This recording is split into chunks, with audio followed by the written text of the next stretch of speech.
नमस्कार, देश प्रदेश में आपका स्वागत है। दिल्ली से मैं हूं परिमल कुमार और मुंबई से मेरे साथ हैं पूजा भारद्वाज। बात करते हैं दिल्ली में टीके की किल्लत को लेकर। एक बार फिर से दिल्ली के मुख्यमंत्री अरविंद केजरीवाल ने मोदी सरकार पर हमला बोला है। कहा है कि यहाँ पे इस तरीके की किल्लत हो रही है, क्या अगर युद्ध होगा तो क्या ऐसी ही नौबत आएगी कि अलग अलग राज्यों को अलग अलग चीज़ें कह दी जाएगी। उन्होंने कहा कि सभी राज्यों से कह दिया गया है कि अपना इंतजाम खुद कर लो।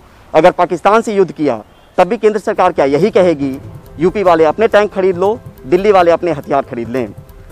अगर दिल्ली या महाराष्ट्र हारे तो भारत हारेगा। किसी कीमत पर यह युद्ध हार नहीं सकते। टीम इंडिया बनकर काम जरूरी। मार्च में दूसरी लहर आते ही विदेशों से टीका लाकर देना था। सही समय पर टीका लग जाता तो कई जानें बच जाती। टीकाकरण को लेकर भारत ने 6 महीने की देरी कर दी। दिसंबर से ही युद्ध स्तर पर टीका बनाना चाहिए था, लेकिन ऐसा नहीं हुआ। हमने अपनी वैक्सीन दूसरे देशों को भेज दी। दिल्ली में युवाओं के लिए टीका नहीं, बुजुर्गों की कोवैक्सीन भी खत्म है।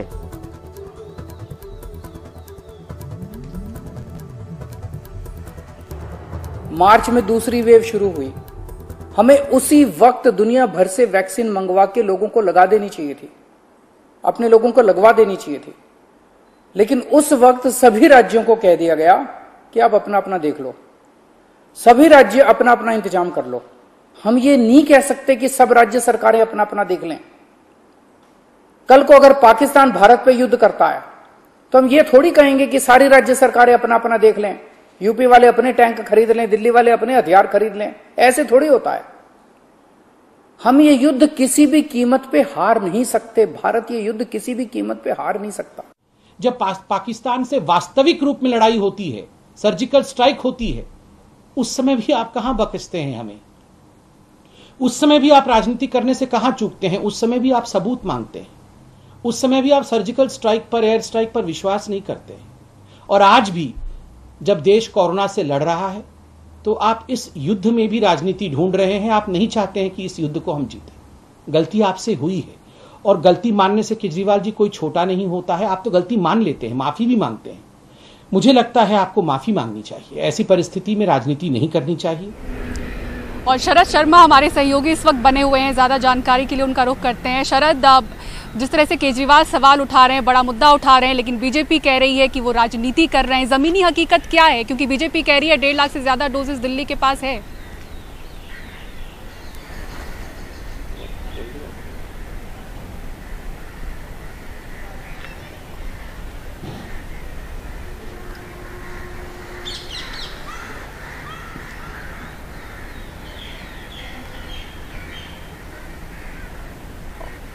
शरद, क्या आप सुन पा रहे हैं हमें? बीजेपी तो कह रही है कि राजनीति कर रहे हैं, केजरीवाल कह रहे हैं कि 1.5 लाख से ज्यादा डोजेस दिल्ली के पास है। जमीनी हकीकत क्या है?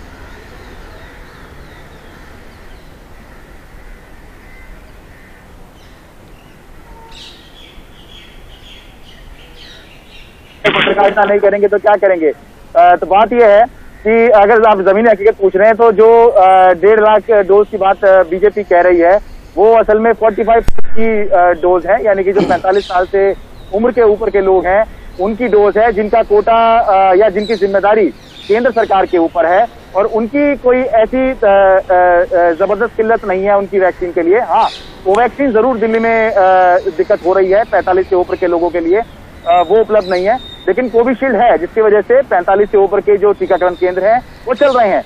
लेकिन दिल्ली की जो बड़ी आबादी है या पूरे देश की जो बड़ी आबादी है वो आती है 18 से 44 साल की कैटेगरी में, तो वहां पर जो है वैक्सीन दिल्ली के पास बिल्कुल नहीं है। और उसी वजह से दिल्ली के जितने भी 18 से 44 साल के टीकाकरण केंद्र थे वो बंद पड़े हुए हैं। न सिर्फ बंद पड़े हुए हैं बल्कि आगे के लिए भी संकट ये है कि इस महीने ये बताया गया है कि केंद्र सरकार ने दिल्ली सरकार को 16 लाख वैक्सीन दी थी, लेकिन अगले महीने वैक्सीन का कोटा और कम हो जाएगा, इसका आधा ही हो जाएगा, तो 8 लाख हो जाएगा।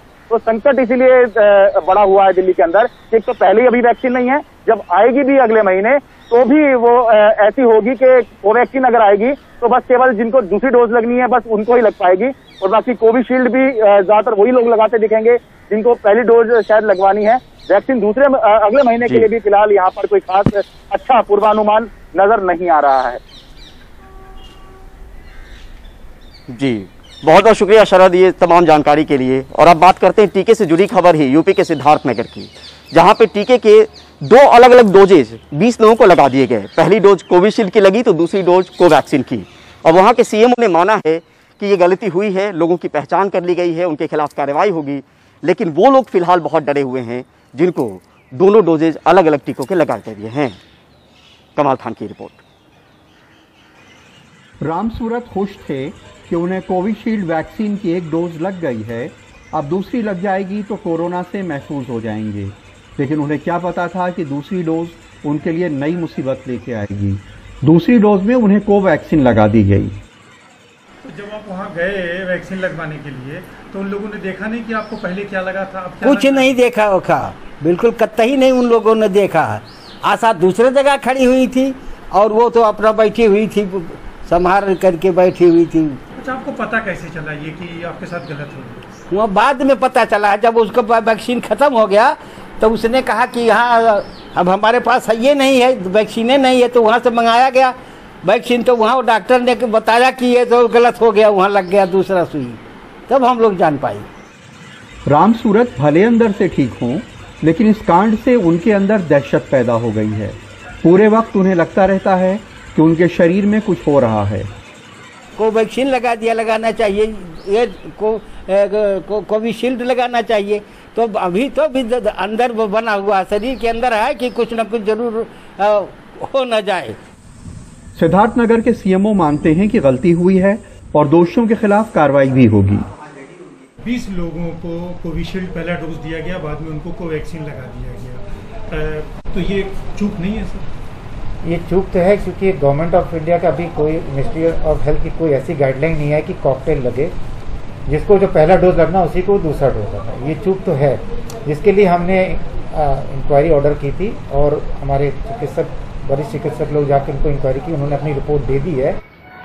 इसके पहले अप्रैल में शामली में 2 महिलाओं ने टीका लगवाने के बाद जब एएनएम से आधार नंबर नोट करने कहा तो एएनएम ने बताया कि कुत्ता काटने के टीके में आधार नंबर नोट नहीं होता। तब उन महिलाओं को पता चला कि उन्हें कोरोना वैक्सीन के बजाय एंटी रैबीज इंजेक्शन लगा दिया है। कोरोना वाला टीका लगवाने के लिए गई थी, उन्होंने मेरे कुत्ते का टीका लगा दिया और मुझे चक्कर से आने लगे, वहाँ दिक्कत बन गई। मैंने करने की आधार कार्ड जमा हो, करने के आधार कार्ड की पर्ची की कोई जरूरत नहीं। तो आपको कैसे पता लगा कि कोरोना का नहीं है कुत्ता काटने? फिर मैंने जब आधार कार्ड नहीं लिया करने के तो कुत्ता काटेगा। कानपुर के एक पीएचसी में तो एक महिला को एएनएम ने 2 बार टीका लगा दिया। महिला ने जब उससे पूछा कि क्या आप दोनों डोज एक साथ लगने लगी है, तो एएनएम ने कहा कि अच्छा, इसके पहले भी तुम ही यहाँ बैठी हुई थी, ये तुम्हारी गलती है, तुम यहाँ क्यों बैठी थी। इस तरह के वाकये एक बहुत गंभीर मामले में बहुत बड़ी लापरवाही है, जिसे दूर करने की जरूरत है। सिद्धार्थनगर में सलमान आमिर और कैमरामैन राजेश गुप्ता के साथ कमाल खान, एनडीटीवी इंडिया। और महाराष्ट्र की बात करते हैं। अगर टीकाकरण के आप आंकड़े देखें तो सबसे ऊपर ये राज्य भले ही नजर आता हो, लेकिन यहाँ की जो 12 करोड़ की जनसंख्या है उनमें से सिर्फ 3.6% लोगों को ही दोनों डोज अभी तक लग सके हैं। हिंगोली जिले में सबसे कम वैक्सीनेशन हुआ है और यहाँ पर अब लोगों को प्रोत्साहित करने के लिए 5 लाख के बीमे का ऑफर किया जा रहा है। देखिए पूरी खबर। भीती वाटते जायचं, असं वाटते की बस लस घेतली का तो माणूस आउट। लोगों में डर ऐसा है कि वैक्सीन लेने से लोग मरते हैं। महाराष्ट्र के ग्रामीण आदिवासी इलाकों में कोविड के टीके को लेकर खौफ कायम है।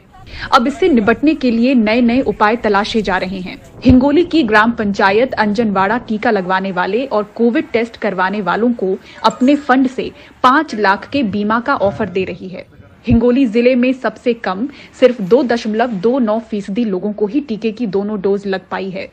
सभी लोगों का एक 5 लाख रुपए तक का बीमा ग्राम पंचायत की तरफ से निकाला जाएगा और इसके लिए शासन से एक भी पैसा नहीं लिया जाएगा। ग्राम पंचायत की जो खुद की इनकम होती है, घर टैक्स, पानी टैक्स, इससे आने वाली जो इनकम होती है उसमें से उस बीमे का प्रीमियम ग्राम पंचायत अदा करेगी।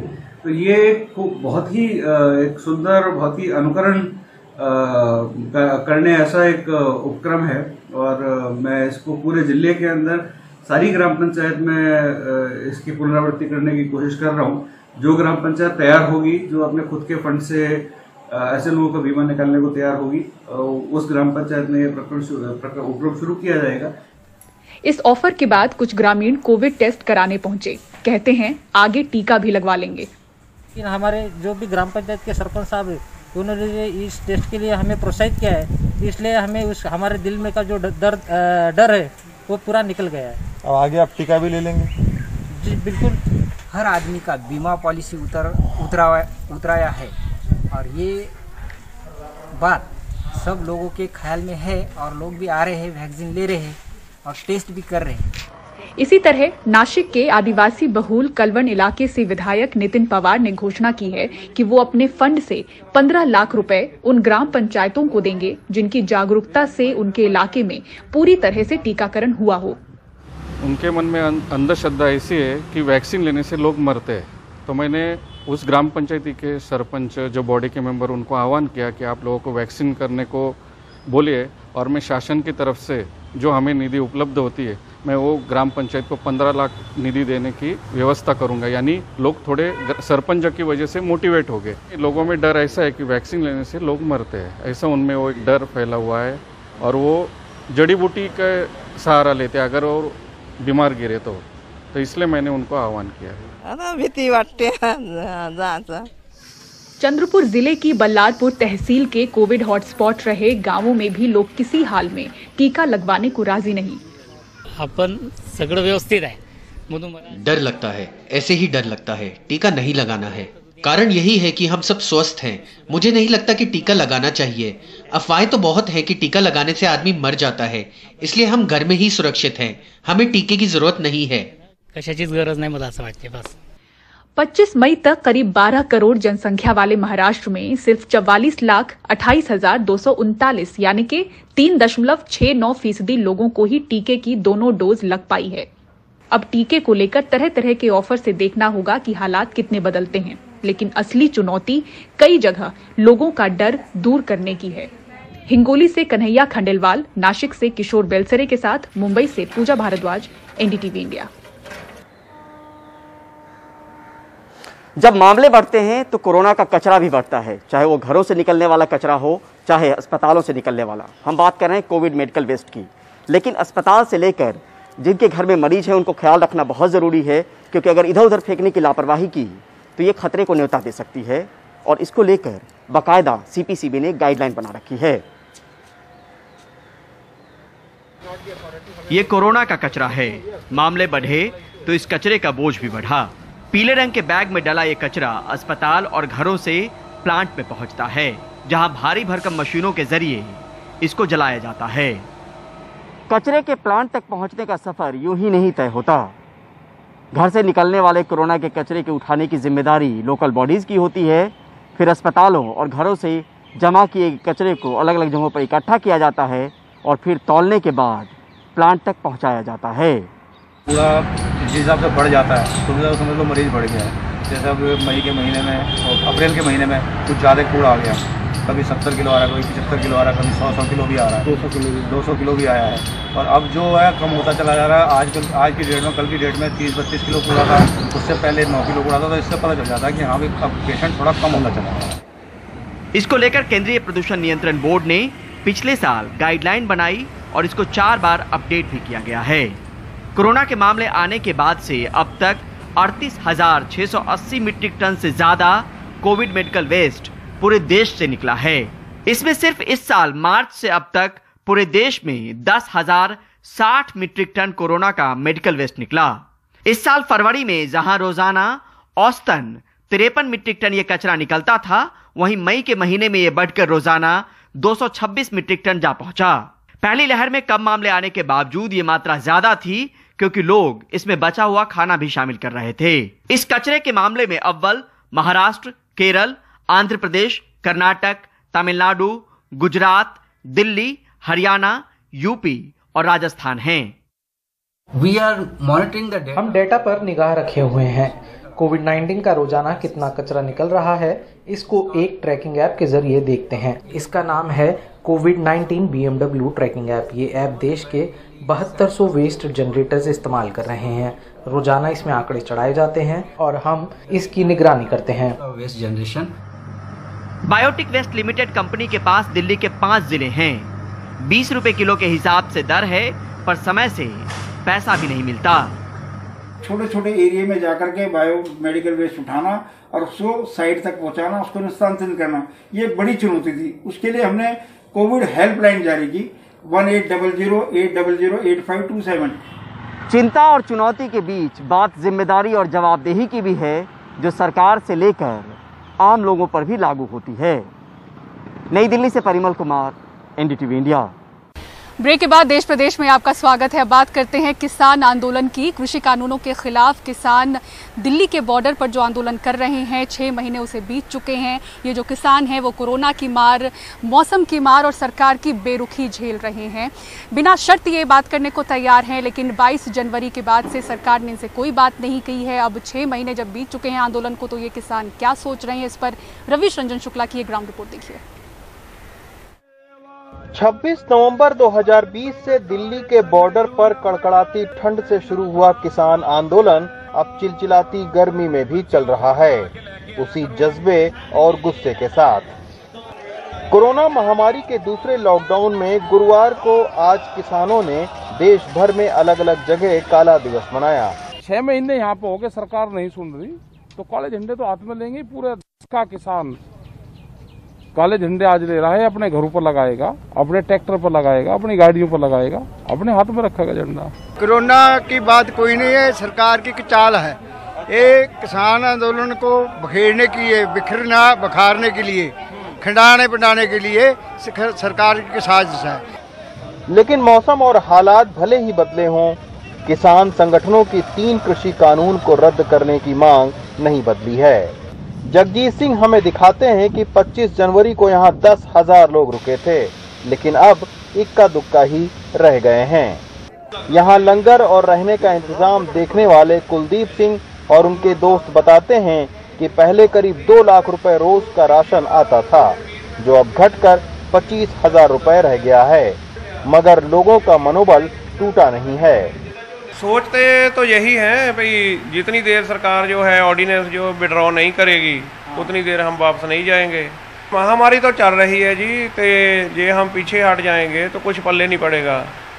फिलहाल अब भी सिंगू बॉर्डर पर 15,000 से ज्यादा किसान सड़क पर बैठे हैं। सरकार की टाइम बाई करने वाली रणनीति भी किसान आंदोलन पर चलती नहीं दिख रही है, लेकिन फिर भी सरकार कानून को बनाए रखने और बातचीत न करने पर अड़ी हुई है। कोरोना काल में हम तो किसान नेताओं से भी ये अपील करते हैं और सरकार से भी कि इस वक्त कोरोना से मिलकर लड़ने की ज़रूरत है। प्लीज़ आपस में मिलकर बैठिए, एक दूसरे की विचारों को सुनिए और इस किसान आंदोलन का, कृषि कानून का कोई एक बीच का रास्ता निकालिए, ताकि ये किसान हैं ये भी अपनी खेतों की ओर लौटें और सरकार भी कोरोना के खिलाफ मजबूती से लड़ाई लड़े। सिंगू बॉर्डर से प्रेम सिंह के साथ रविश रंजन शुक्ला, एनडीटीवी इंडिया।